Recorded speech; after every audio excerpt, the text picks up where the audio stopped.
हम समझते हैं कि शिक्षा का सवाल एक राजनीतिक सवाल है, रोजगार का सवाल एक राजनीतिक सवाल है, पेपर लीक का सवाल एक राजनीतिक सवाल है और हम आपके सभी राजनीतिक सवालों का जवाब देने का यथासंभव प्रयास करेंगे। बहुत बहुत शुक्रिया, बहुत बहुत धन्यवाद। कानून बनाने की जरूरत है सर जी, आपने कहा कि कानून बनाने की जरूरत है, तो जो ऑलरेडी कानून है वो काम नहीं कर रहा है। कानून तब काम करेगा ना जब कानून मंत्री काम करेगा। अब आप मुझे बताइए कि इस देश के आदरणीय ऑनरेबल चीफ जस्टिस ने एक बयान दिया और फिर कहा कि हम फेक डिग्री वालों को कह रहे थे, और आपको तो मालूम है प्रधानमंत्री की डिग्री पे ही सवाल उठा हुआ है। तो कानून तो तब यह जिम्मेवारी लेनी पड़ेगी। किसी भी सूरत में हम लोकतंत्र को लाठी तंत्र नहीं बनने देंगे।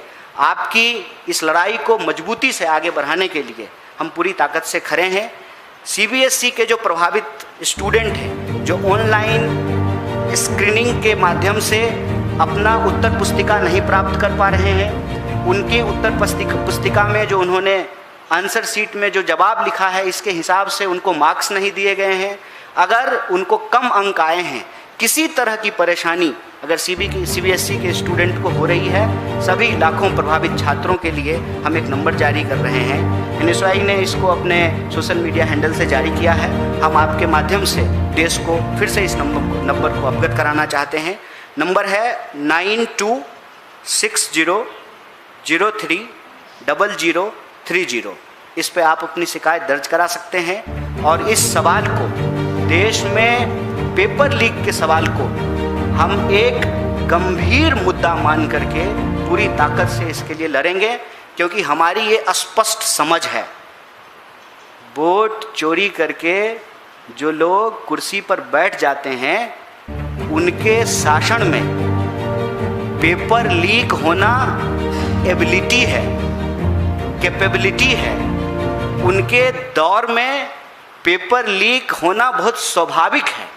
इसीलिए यह लड़ाई न सिर्फ देश के भविष्य को बचाने की लड़ाई है, अंततः यह लड़ाई इस देश की जनतांत्रिक लोकतांत्रिक शक्ति को भी आगे बढ़ाने की लड़ाई है। इसमें Congress party, NSUI, youth Congress इस देश के विद्यार्थियों और नौजवानों के साथ पूरी तरह से तैयार है।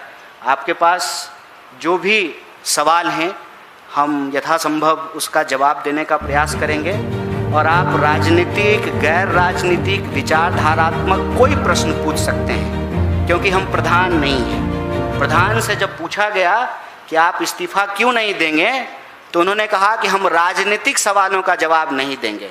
मतलब वो जब चुनाव लड़ते हैं तो वो राजनीति नहीं करते हैं, वो गुल्ली डंडा खेलते हैं, उसको पॉलिटिक्स नहीं कहते हैं। भाजपा एक राजनीतिक दल नहीं है और धर्मेंद्र प्रधान भाजपा के नेता नहीं हैं।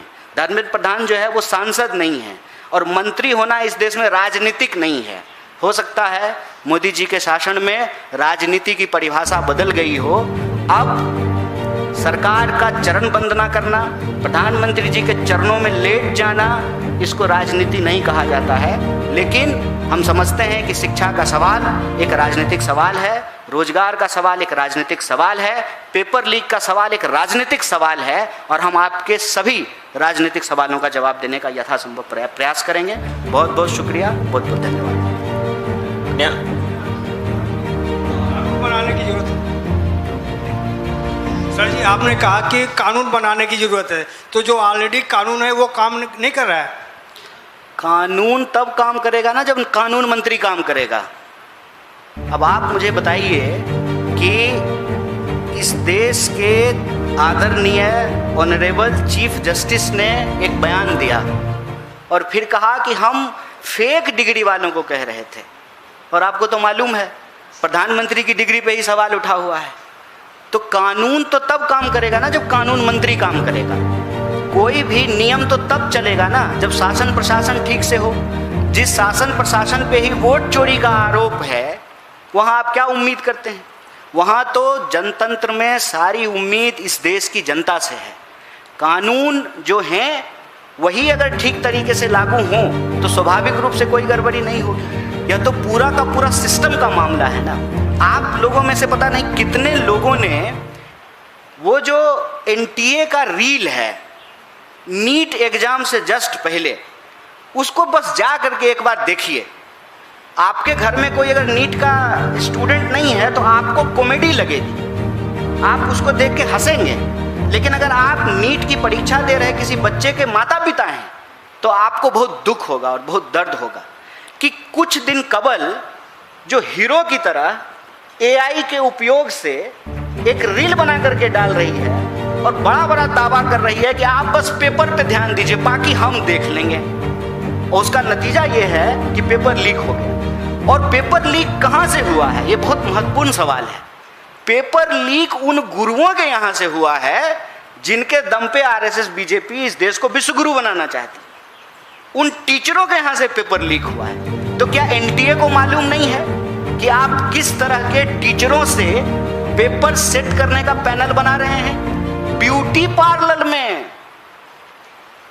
पार्लर में पेपर बट रहा था। ये नेटवर्किंग आप देख रहे हैं।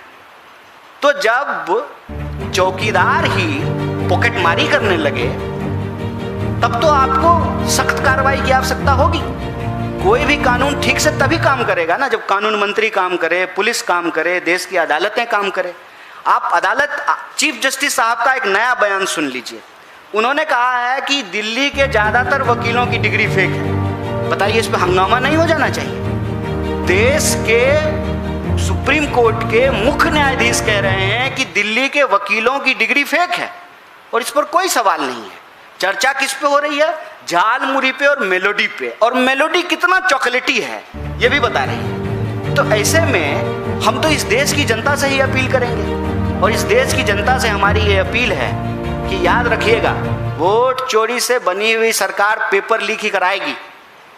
और पेपर लीक अगर होगा तो इस देश के नौनिहालों की आंख फोड़ने की ये कोशिश है। और जब इस देश के नौनिहालों का आंख फोड़ दिया जाएगा तो आप बताइए कि भारत विकसित कैसे बनेगा। आज 2026 में क्या हो रहा है इस पर कोई बात करने के लिए तैयार नहीं है। हर साल पेपर लीक हो रहा है। जब हम अभी इस वक्त चर्चा कर रहे हैं, हो सकता है कि देश के किसी कोने में किसी परीक्षा का पेपर लीक हो रहा हो। उसी वक्त जो है दिन भर सरकार कॉमेडी करती है और कॉमेडी का नाम उपलब्धि दे दिया गया है बस, और थोड़ा गंभीर टोन में कॉमेडी करती है।